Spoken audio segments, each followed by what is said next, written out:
অনশনের ১৯তম দিনেও নিজের অবস্থান থেকে এক চুলো সরেননি শিক্ষাবিদ, পরিবেশকর্মী এবং সমাজসেবী সোনম ওয়াংচুক।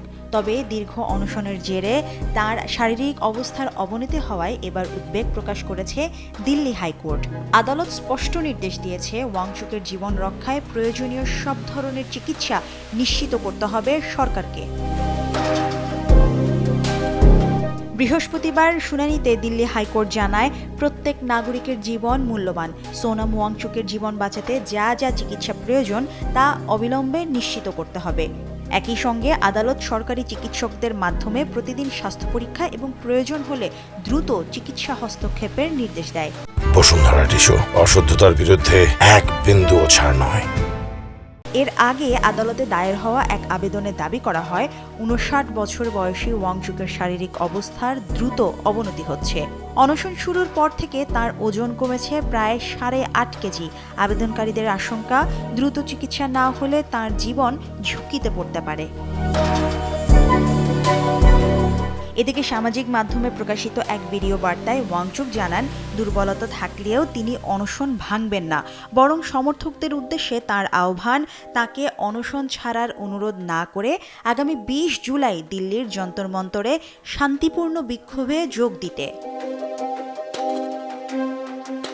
চিকিৎসকরা জানিয়েছেন, আপাতত তার রক্তচাপ, রক্তে শর্করা এবং অক্সিজেনের মাত্রা স্বাভাবিক থাকলেও দীর্ঘ অনশনের কারণে ইউরিক অ্যাসিড বেড়ে যাওয়া এবং শরীরের বিভিন্ন অঙ্গ ক্ষতিগ্রস্ত হওয়ার ঝুঁকি তৈরি হয়েছে। একই আন্দোলনে অনশনরত আরও কয়েকজন শিক্ষার্থী নেতাকেও অসুস্থ হয়ে হাসপাতালে ভর্তি হতে হয়েছে। গত ২০ জুন ভারতের প্রবেশিকা পরীক্ষা নিট ইউজি এর প্রশ্নপত্র ফাঁস সহ একাধিক নিয়োগ এবং ভর্তি পরীক্ষায় দুর্নীতির অভিযোগে কেন্দ্রীয় শিক্ষামন্ত্রী ধর্মেন্দ্র প্রধানের পদত্যাগের দাবিতে দিল্লির যন্তর মন্তরে আন্দোলন শুরু করে ককরোচ জনতা পার্টি সিজেপি। ৭ দিন পর সেই আন্দোলনে যোগ দিয়ে আমরণ অনশন শুরু করেন সোনম ওয়াংচুক। আন্দোলনের দাবিগুলোর মধ্যে রয়েছে পরীক্ষা ব্যবস্থায় স্বচ্ছতা নিশ্চিত করা এবং প্রশ্ন ফাঁসের ঘটনায় জবাবদিহি প্রতিষ্ঠা করা। রাজনীতিক, শিক্ষাবিদ, শিল্পী এবং সাধারণ মানুষের সমর্থন ক্রমেই বাড়ছে এই আন্দোলনের প্রতি। কিন্তু ভারত সরকারের পক্ষ থেকে দাবিগুলো নিয়ে এখনও কোনো সুনির্দিষ্ট ঘোষণা আসেনি।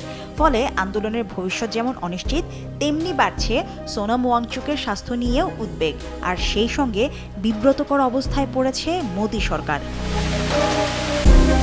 Mushrifa Nusrat, Daily Sun.